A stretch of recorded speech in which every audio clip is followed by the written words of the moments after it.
Hello, everybody, and welcome to the Only Hoops podcast. This is your host, Jeff Bell. Thank you all for tuning back into the podcast. Today is a little bit different for you guys. It's a little bit different of a video. Usually it's a video and audio format. Today we were just going with a audio only format. I'm testing out my new speaker as well as some new items I got to help try to improve this podcast.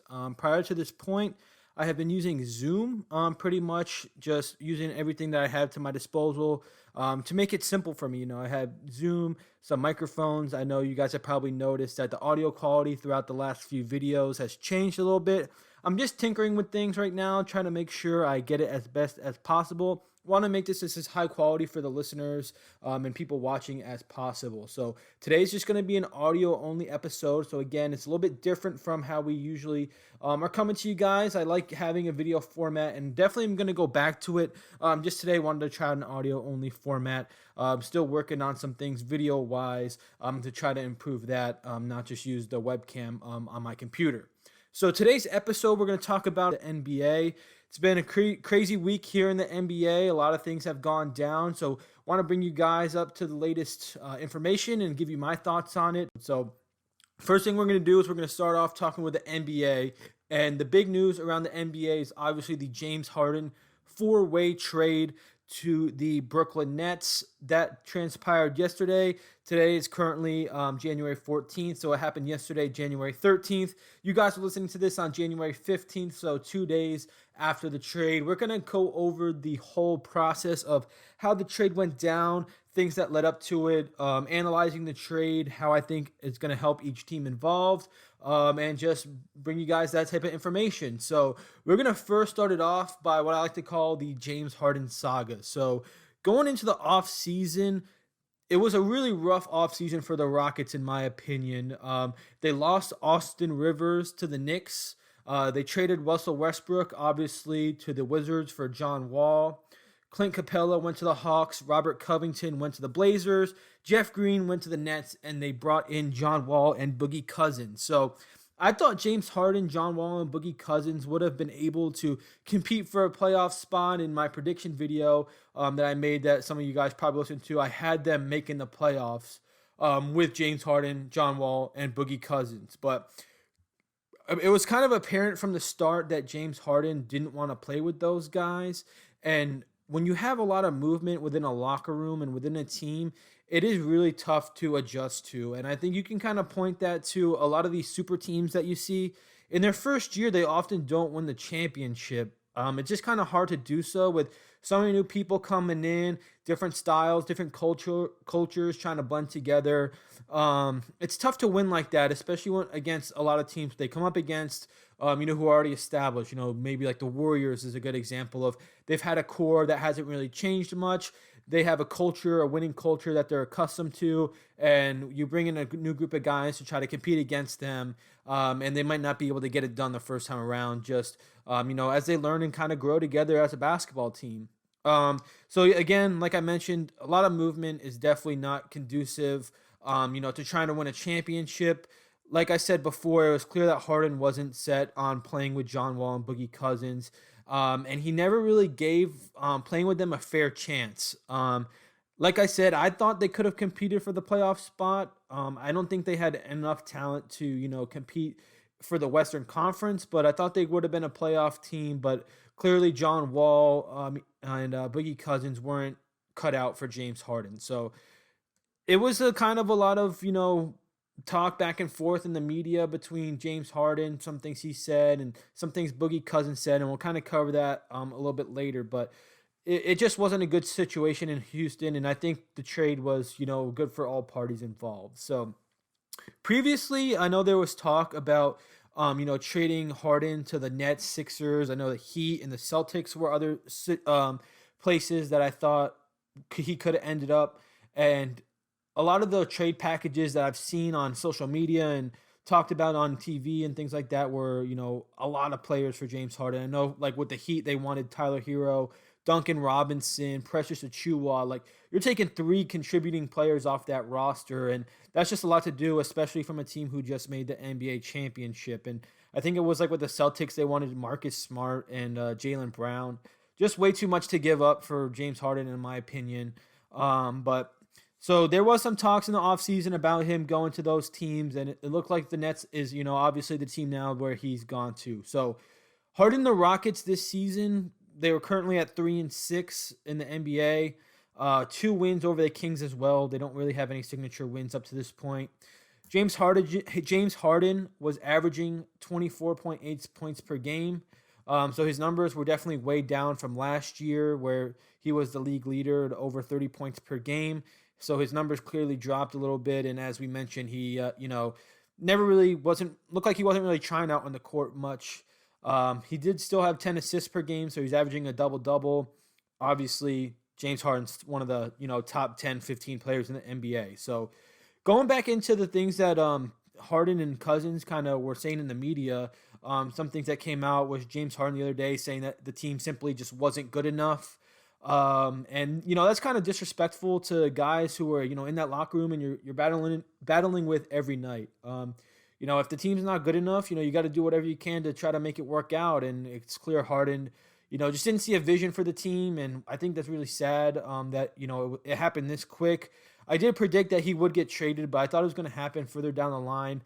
This was kind of a little premature in my opinion, but I know Cousins came back and said, Harden was completely disrespectful, and he was quoted saying that his actions were, quote, completely unfair regarding just everyone on the roster and just his effort and overall leadership.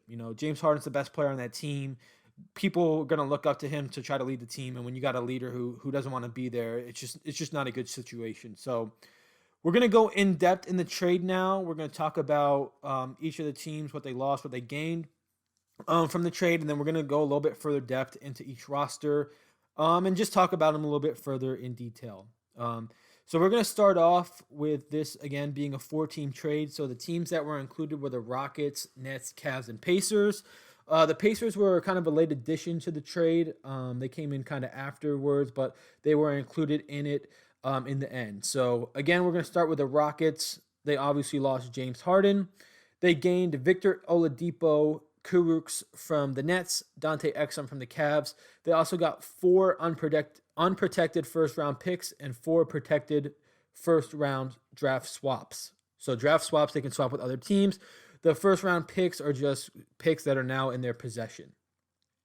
The Nets, obviously, like I mentioned before, lost Kurucs. They also lost Jarrett Allen, Taurean Prince, and Karis LeVert. They added James Harden, of course, but that was the only piece that they added. The Pacers lost Victor Oladipo, but they gained Karis LeVert in a 2023 second-round draft pick. And the Cleveland Cavaliers lost Dante Exum, but gained Jarrett Allen and Taurean Prince. A lot of moving parts within this trade. Now we're just going to go into each team and look at their roster a little bit further in depth. So I'm going to start out with the Brooklyn Nets. And the Brooklyn Nets kind of have a saga of their own unfolding within this week. And that's the Kyrie Irving saga. So Kyrie has been out for, quote, personal reasons, and he has missed the last 5 games that the Nets have played. The Nets are currently 7-6 and stand in 6th place in the Eastern Conference. So a slow start for them, considering the fact that everyone thought that they were going to be the Eastern Conference regular season champion. A lot of people were talking that they're going to be the best team in the East. Obviously, slow start for them. The Kyrie saga has kind of had something to do with that a little bit, but they're still going to be right there at the end, especially now adding Harden. So Kyrie Irving, his saga kind of unfolded. Like I said, he's been out. He missed the last 5 games for personal reasons. He was recently seen at a birthday party with no mask on, and that violated COVID protocols of both, just local state rules. If you're in a birthday party, you got to wear a mask, stay social distance, all that stuff, and also broke the NBA COVID protocols as well.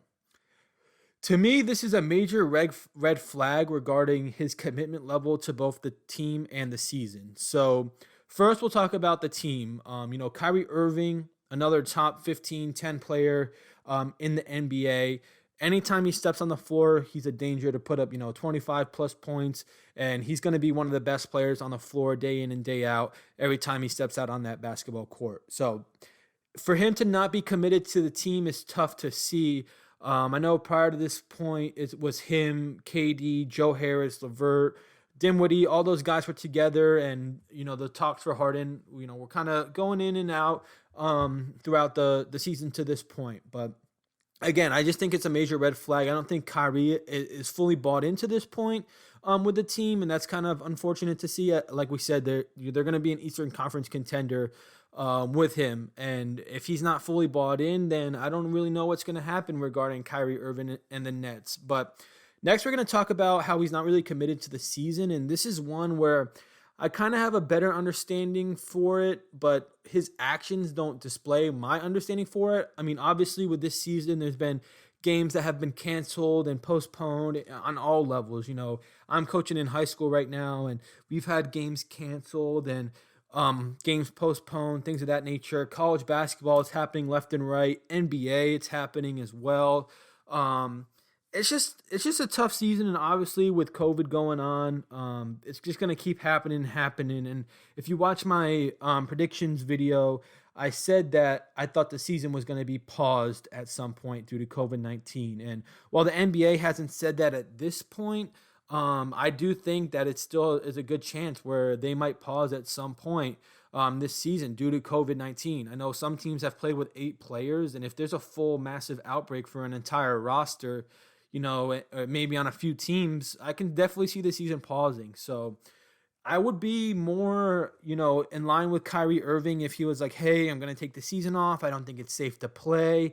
Anything like that. I would not have a problem if he said that. But his actions, going to a birthday party without a mask on, he hasn't done this, but a lot of other guys have gone out to the club without a mask on. Like, if you're gonna sit out the season because of COVID, like, you better be following the rules. And he hasn't said that's the reason why he's sitting out to this point. And I'm just saying, if that was a reason why he didn't want to play, I would be along with it.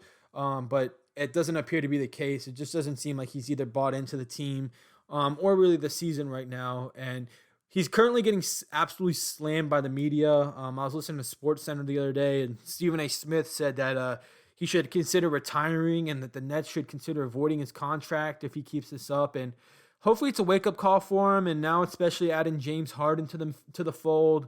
The Nets are going to be tough to beat when these guys are all together, but they really need to get it together. And I saw a tweet that said, pray for Steve Nash. I thought that was pretty funny.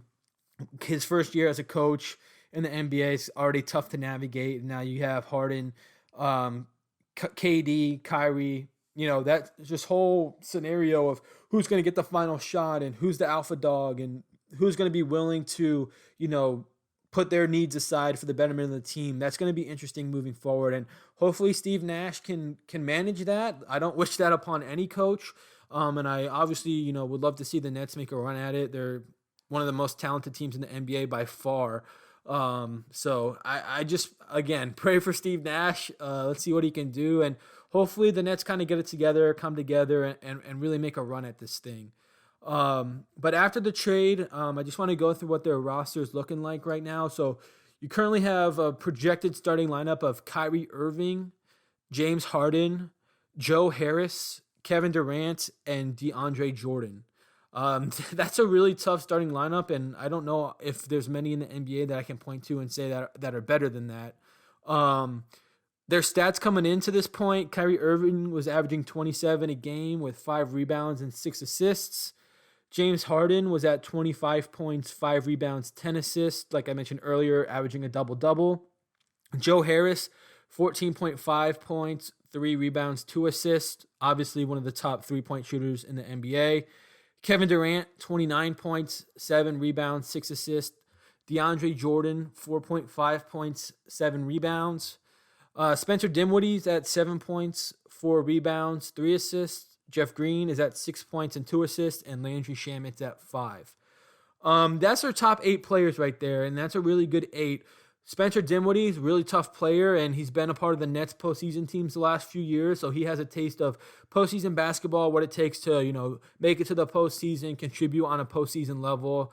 Jeff Green, obviously, has been around for a really long time, a really solid veteran who I would welcome into my locker room any day of the week. And Landry Shamet, guy who's kind of bounced around a little bit, but someone who is definitely a tough player. plays hard. I think he really plays the right way. I like his game a lot, and I would take him as a role player on my team any day as well. So that's their top 8. If that's an 8 you're coming up against in the playoffs, honestly, I'd be a little worried. You don't have really many matchups that are in your favor in that scenario. I know DeAndre Jordan is aging. He's only at 4.7 rebounds, but man, you got Kyrie, Harden, guys you can get in the lane, throw up lobs like the good old Lob City days back in when he was on the Clippers.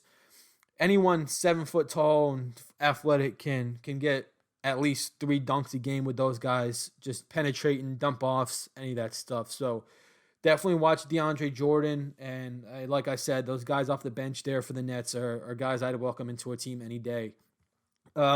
Think the Nets definitely, got better in this trade. I wouldn't say adding Harden, obviously, to any team would make them worse. They just need to try to figure themselves out and give it some time. Obviously, right now, the first 2 weeks that they're together, it might not be pretty, but give it some time. They got some things to work out in their locker room. As long as they make the playoffs and can get gelling at the right time, they have a really good chance. So that's the Brooklyn Nets. Next, we're going to move into the Houston Rockets. So Rockets are finally getting a restart after the James Harden era. It was an era where they were very competitive, one of the best teams in the NBA, but they were never fully able to get over the edge, win a Western Conference championship, and compete for an NBA title. Personally, I was a big fan of James Harden and still am a big fan of James Harden and those those Rockets teams with Chris Paul, Russell Westbrook. They were super competitive and they were really fun to watch at times. Also, at times they weren't fun to watch. Just their style of play, they played a lot of dribbling the ball. Sometimes Harden can dribble it too much, and there's some possessions late in games in the playoffs where 24-second shot clock and he doesn't move the ball once. But I always enjoyed watching them play. Him and Westbrook. Westbrook's obviously a guy that's going to play hard all the time. But they're finally getting a little restart from James Harden. They're currently at 3-6, and they're in 14th place in the Western Conference, so it's been a really slow start for them. Their roster after the trade is looking like John Wall at point guard, Victor Oladipo at the 2, PJ Tucker at the 3, Christian Wood at the 4, DeMarcus Cousins at the 5, and then you have Eric Gordon and Dante Exum as their 2 off the bench. This is a really good 7. And they're going to be competitive. I just think the level where they're at right now, I think, if this was 2, 3, 4, 5 years ago, this would be, one of the top teams in the Western Conference. Guys are starting to get a little bit older here with this roster. Like I said, new roster, a lot of movement within the Rockets organization. It's going to take a while for them to blend together. I do think that they'll be competitive in the Western Conference. I don't think they'll make the playoffs at this point. I'm going to stand by my prediction that I made earlier on, saying that if they move James Harden, that they won't make the playoffs. I'm going to stick by that. I just don't see it right now, especially after a slow start. But going into their stats, John Wall currently is at 19 points a game, 4 rebounds, 9 assists. So good start of the season for John Wall. Oladipo's at 20 points, 6 rebounds, 4 assists. Really good start for Oladipo, especially coming off injuries the last few years. It's good to see him back playing at a high level. Was kind of concerned about his level coming into this season, but it's good to see that he's back and he's playing well. PJ Tucker, he's only at 5 points, 4 rebounds. He's kind of one of those guys who's aging a little bit, and his numbers have gone down quite a bit. I like PJ Tucker. He's a tough guy, a little undersized. I know he played like the 5 for them a lot last year, so obviously he's a tough guy. He's going to get after it. He's a good piece, just kind of aging a little bit. Numbers starting to go down. One guy I think has been playing exceptional to start the season is Christian Wood. He's at 22.6 points, 9.5 rebounds, and 1 assist per game. He started off this season looking really impressive, and if he keeps this up, he's going to be a borderline all-star candidate. Obviously, being in the Western Conference is going to make it a little bit tougher, but he's right there, man. He's a good player. He's a young player, and I'm excited to see what he can bring the rest of the season and moving forward. DeMarcus Cousins is at 7.6 rebounds. His numbers obviously have gone down after his set of injuries that he's kind of overcame. Obviously, he used to be one of the top centers in the NBA. Fortunately, those injuries have kind of hampered him a little bit. Eric Gordon's at 14 points per game, and I think him coming off the bench is a good option. Really good scorer. Like we said, 14 a game, good 3-point shooter, and it's just a guy I would take as my sixth man any year. And if he's a sixth man, he's going to be in the contention for sixth man of the year candidate, I think, moving forward. And then 7, Dante Exum, 3.8 points per game. Man, he just really hasn't been able to get it together throughout the course of his NBA career. First round lottery pick, just hasn't really been able to piece it together throughout the course of his career. Unfortunately, I do think he's a good player, but he just hasn't really shown enough for me, and he's only at 3.8 points per game this season. I don't know. There's a lot of question marks regarding Dante Exum at this point. So that's the Houston Rockets. Next, we'll go into the Pacers. The Pacers are currently 7-4 in that third place in the Eastern Conference. So really good start for them. Kind of surprised they jumped in on the Oladipo trade and traded him away and got Caris LeVert out of that. Kind of surprised by that for the way that they've started the season. It's been really encouraging for them. Their roster, Malcolm Brogdon, Caris LeVert, Justin Holiday, Miles Turner, Sabonis, Doug McDermott, Aaron Holiday, and Aaron Sumner. Really good roster. I do think that they will, fall throughout the standings. Obviously, they started out really well. Good team, and like I said, I don't. Going back to my predictions video, I think I had them just out of the playoffs. I could be wrong here. I think they might have the talent to stay in. Sabonis is a really good player, and moving forward, I just think the Pacers are going to continue their level of play. They've been a good team over the last few years.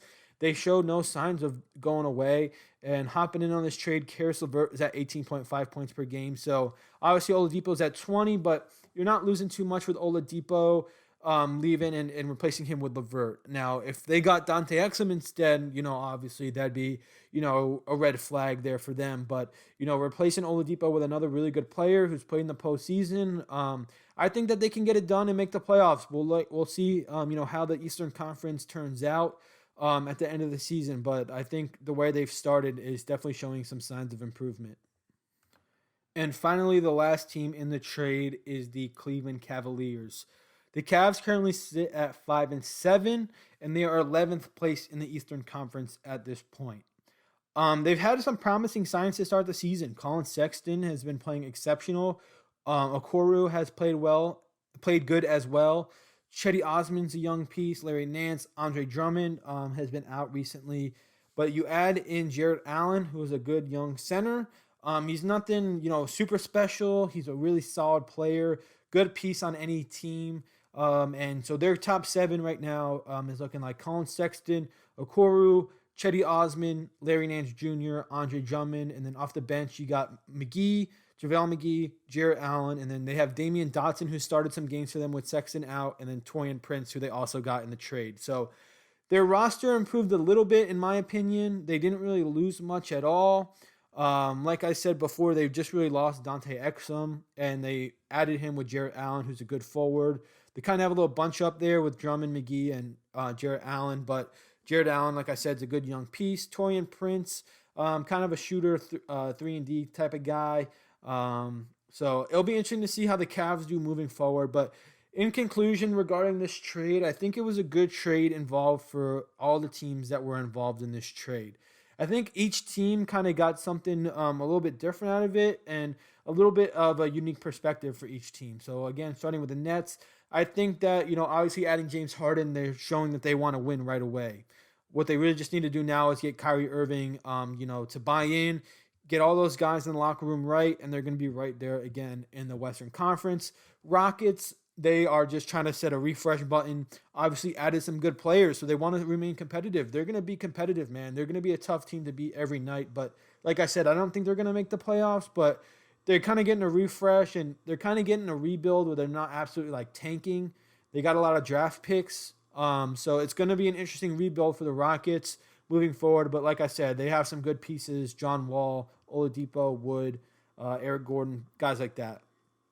Pacers lose Oladipo, add LeVert. Not much of a loss there for the Pacers. Thought it was an interesting trade, like I mentioned before. Just was surprised to see them jump in with this trade. But like I said, hot start for them to start the season, and I don't think they're really going to lose much between Oladipo and LeVert. So I think they're going to be competitive and going to be fighting for a playoff spot in the Eastern Conference. Finally, the Cavs, a team I picked very low in the conference to start the season, and I still think they're not going to make the playoffs, but I did think that they improved their roster tremendously. So that is the James Harden saga, the four-way trade that has gone down within the NBA over the last few days. It's going to be really interesting to see moving forward how they do. Next, we're just going to briefly talk about the NBA standings at this point in comparison with my predictions video to start the season. All right, so now we're going to talk about the current NBA standings and how my predictions fare currently to start the season. So we're about 10 games in, a little bit more for some teams, to the NBA season. So still really early on within the season this far. And like we said, a lot of movement so far within the NBA. So we're going to start out with the Eastern Conference and just talk through the standings, starting with last place, moving up to first place, and just compare them to where they're at with my prediction to start the season. So currently right now in 15th place in the Eastern Conference at 2-9 is the Detroit Pistons. I had them at 14th in my prediction, so really close right there right now. So a good prediction for me to start the season. We'll see how they do moving forward, but like I mentioned in my prediction video, really poor offseason for the Detroit Pistons, and I think they're going to be in for a really tough year this season. At 14th right now in the Eastern Conference is the Toronto Raptors at 2-8. Now, this is a big surprise.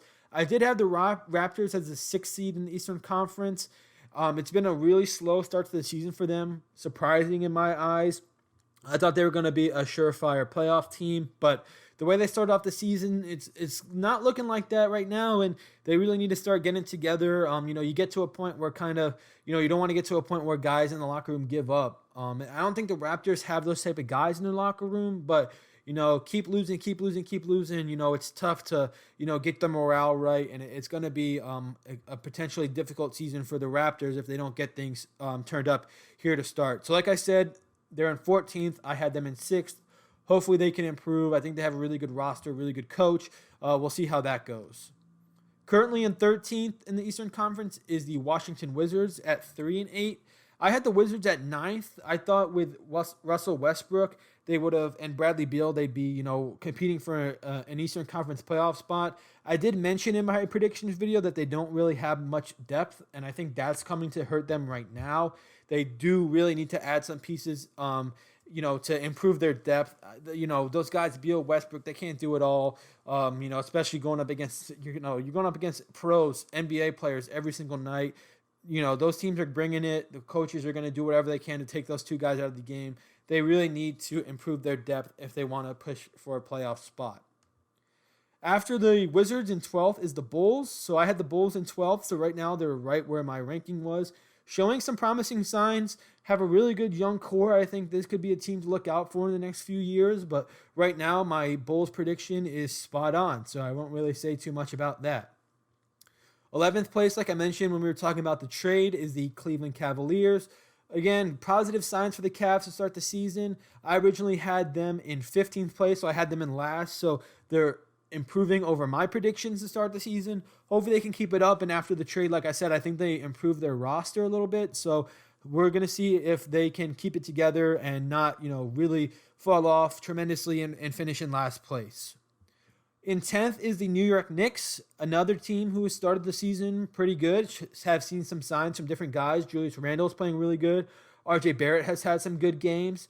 Really promising for the Knicks. I was actually looking up RJ Barrett today, and he's only 20 years old, and he's averaging close to 16 points a game. I think, if he keeps improving and getting better, the Knicks have a guy that they can, bring in some pieces around. And obviously they're going to need another star around him to compete. But, watch out for the Knicks here. I think, like I said, they're showing some signs, and hopefully they can get turned in the right direction. I had them at 13th. They're in 10th right now, so not too far off with that prediction as of right now. Right now, the Heat are in 9th at 4-5, and I had the Heat in 5th place, so another team who is underperforming to start the season. Kind of surprised by this. The Heat didn't really lose much. They added a few good pieces, so I thought that they were going to be right back to their level where they left off last season. And, it is so early in the season right now. an interesting season with COVID, everything going on. So I do think the Heat will get it right and improve here. But like I said, sort of with the Raptors, you don't want to keep losing. Get yourself in a position where you're really having to compete for that playoff spot. Trying to get things together as early as possible is key for these teams right now. Trying to get some momentum, get some winning streaks going, and really moving up those standings. So in 8th place right now is the Hawks. They are at 5-5, and the Hawks is a team that I had at 8th place. So right now they're in my position. So again, not really going to say much about that, but again, just really young core. Trae Young, John Collins, the guys they added around them this offseason that I talked about in my predictions video. Really good team, and they're going to be competing for a playoff spot for sure. Right now in 7th place in the Eastern Conference is the Hornets, and they're at 6-6. Good start to the season for them. LaMelo Ball, youngest player to ever get a triple-double. He's had some tough games, has had some good games. Gordon Hayward's had some big games with Terry Rozier as well, and Devontae Graham. They have a decent roster, and if they keep playing this way, man, they're going to be right there competing for a playoff spot. So they're in 7th place currently. I had them in 11th, so overachieving to this point. 6th place, as I mentioned a lot earlier, Brooklyn Nets. I won't talk too much about them as I kind of spent most of the video going over that trade. But 7-6 right now, 6th place. I had them in 2nd. And James Harden, if they can turn that locker room around, they're going to be right there for Eastern Conference championship. 5th place right now is the Orlando Magic at 6-5, and they're currently in 5th place. I had the Magic at 7th, so they're overachieving just a little bit here for my predictions to start the season. Again, really tough roster. Made the playoffs the last few years in a row. Fournier, Vucevic, those guys. You got some young players, Cole Anthony, Jonathan Isaacs, Mo Bamba, some young guys who they're looking to, make a jump and really, compete at a high level and make that jump into, maybe a borderline all-star player. 4th place right now is the Pacers, who we also kind of talked about, so we won't really talk about that much either. They're in 4th, had them at 10th. Really good start to the season for them. Again, as I mentioned previously in the video, LeVert for Oladipo is pretty much an even swap at this point, and I think it was an interesting move for them, but hopefully they can keep it up as well. So 3rd place, I have the Sixers at 8-4. They are currently in 3rd place.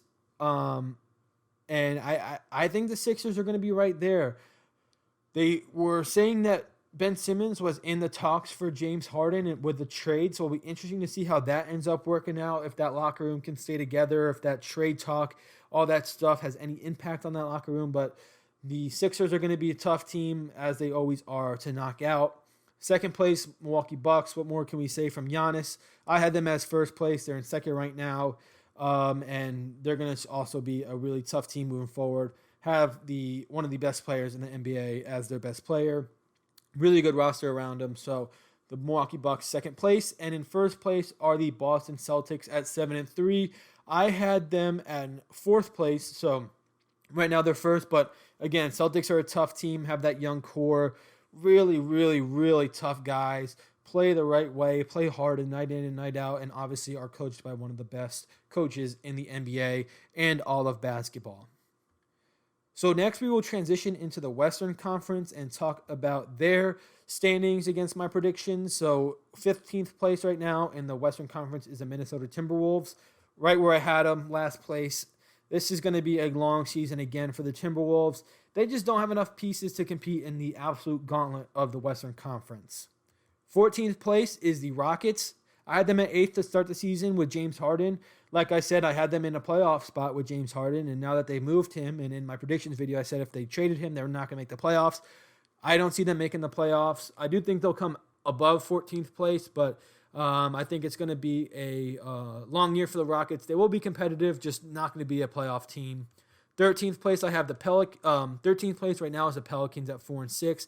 I had the Pelicans in 11th, so a little underperforming so far to start the season, but I've watched them a little bit, and they're a fun team to watch. Lonzo Ball, JJ Redick, obviously Zion Williamson is a fun watch every single night. So see where they go. I think that they're going to be right around that 10-13 mark. Like I said, I had them at 11. So 12th is the Sacramento Kings. I had the Kings at 13th, so close on that one right now. 5-7.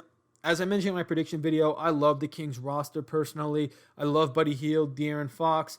But again, it's the pieces around them. I don't know if they have enough to compete. And again, the Western Conference is absolutely stacked. I just don't know if they have enough pieces to really compete in the Western Conference. 11th place is the Thunder right now. I had them in 14th. They're kind of overachieving right now. They're 5-6. Tough team, and they're actually tied for 9th. With all teams in 9th, 10th, and 11th are at 5-6. So they're right there, right on the bubble right now of the playoffs. And surprising, with a tough offseason and all the guys they've moved, and it looked like it's going to be a rebuilding year. And I still think it's going to be for the Thunder. I don't think they're going to make the playoffs, but a decent start to the season for them for sure. So 10th place is the Grizzlies. I had the Grizzlies in 12th, so again, not too far off. Good start to the season for them as well. And again, just another team, a lot of young players. I don't think they have enough experience to push for a playoff spot. 9th place at 5-6 is the Denver Nuggets. I had the Nuggets all the way in 3rd place. So this has been a team that has definitely underperformed to start the season. They have pretty much the same roster that they had last year, so I'm surprised it's been a slow start to the season for them, but hopefully they get things turned around and are trending in the right direction here soon. 8th place is the Spurs. I had the Spurs in 10th, so again, fairly close there again with my prediction. Spurs are just going to be a tough team, man. They are the pinnacle of an organization in the NBA. Well run, well coached, always have guys who play within their culture, always have a good locker room situation. Spurs are just going to be always a class organization, and they're always going to be in playoff contention as of right now. 7th place at 6-5 is the Warriors. I had the Warriors in 5th.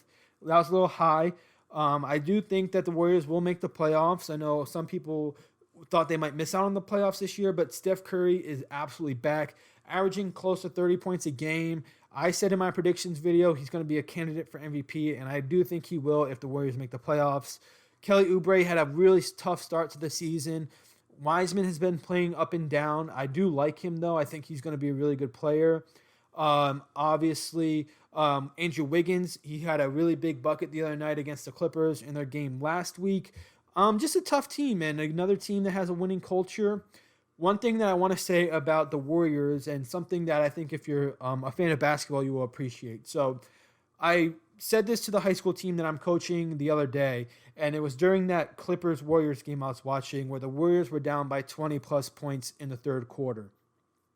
They came all the way back, and they won by like 15 or 10 or something like that against the Clippers, who are one of the top teams in the conference. And they showed clips on the air, the ESPN broadcast of the Warriors bench when they were down 20 and then when they took the lead. And the bench energy was absolutely the same. And Mark Jackson, former NBA coach, former NBA player, had something to say regarding the energy and just the overall, culture of the Warriors. And he said that basically he's been part of, NBA organizations and a lot of teams where people want to win when they are involved and when they are on the court. He said, but that is not really winning. So that's something I said to my high school team that I'm helping coach. I'm assistant coach there for those who may not know. We were talking about their energy levels, and it's been up and down. And, we've had a 3-0 start to the season, and we've won our first 2 games. First one by 9, second one by like 20, and then we won last night by 3. But our energy level could be so much better, and if the guys on the team realize that there's another level where they can get to.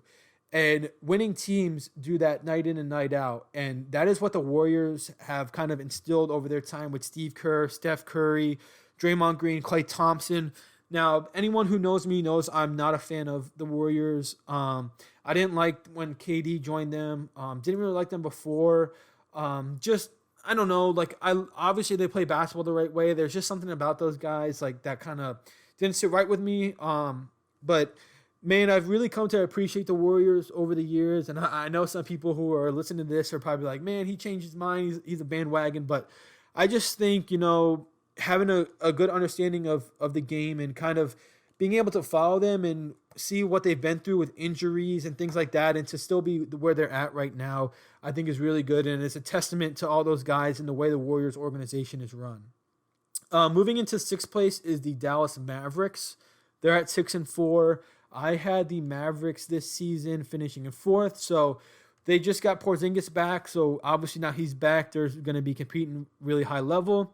Fifth place is the Suns. I had the Sun in ninth. They started out the season really good. I didn't think they were going to make the playoffs, man, but they're looking like a playoff team, and I think they have what it takes to potentially make the playoffs this season in Chris Paul's first year in Phoenix. Fourth place is the Trailblazers. I had the Blazers in seventh, another team who has started off the season really well. Damian Lillard, McCollum, Yusuf Nurkic, Enes Kanter, Carmelo Anthony, all guys I really like. Fourth place to start the season, 7-4 record. Pretty good start for them. Hopefully they can keep it up and make the playoffs. I'll be rooting for the Blazers definitely, as the season progresses. Third place is the Utah Jazz. I had them in sixth. So another team that's a little, playing really well to start the season. Really tough roster. Always has been here the last few years. Really well coached. Donovan Mitchell, really good player. Rudy Gobert, obviously one of the best defenders in the NBA. Just an overall good roster, and hopefully they'll keep it up. I think they will. I think they'll be a surefire playoff team this year in the Eastern Conference. Second place right now, you got the Clippers. Got upset a little bit by the Warriors the other night, but 8-4 record, second place in the West. I had the Clippers in second, so right on to start the season there. Not going to really say too much more about that. And in first place at 10-3 is the Lakers. I had them in first place again. LeBron James, Anthony Davis, Dennis Schroeder, the roster that they have, man, really tough team to beat, and I think they'll be right there, in the end in the Western Conference. So that's my predictions and where the standings are at right now. Had some that are close and some are spot on. Had a few that have been off to start the season. So we'll definitely look at my predictions against, how the NBA is going a little bit further on in the season. But to start the season, I'm pretty close, not great, not terrible, but a pretty good predictions for me here at the start of the season. So that's going to conclude this episode of the Only Hoops podcast. Just wanted to talk to you guys about the saga that had went down this week within the NBA and go over the NBA standings a little bit to start the season here. Looking forward for the NBA season here. I definitely have to watch more NBA. Haven't watched it a ton here to start the season. I've been busy with basketball. We've had games and stuff like that, but been able to come home some nights and turn a game on at 10 o'clock and watch it till I about go to bed. But hopefully I can watch a little bit more of the NBA here coming up. And just looking forward to seeing how things unfold with a lot of movement around the NBA. The power dynamic has definitely changed around the NBA, and just looking forward to watching it the rest of the season. So, like I said, that's going to conclude this episode of the podcast. Again, the first audio-only episode. Let me know down below in the comment section whether you like this format, if you like the video. Just, again, trying to figure out how to make this podcast the best for the listeners. Got my audio situation figured out, I hope so. Got a new microphone. Got some new pieces and toys to play with to try to make this thing a little bit better. So still got to work on the video side of things, but hopefully you enjoyed this episode. I'm looking forward to you guys tuning into the next one. And just please, again, stay safe during COVID. No numbers around the country are, going up. A lot of places are in the red numbers. And everyone, again, just please be safe. And thank you for listening to the podcast. Hope you all are well. Hope you all have a fantastic day, evening, night, whenever you're listening to this. Thank you, and see you guys next time.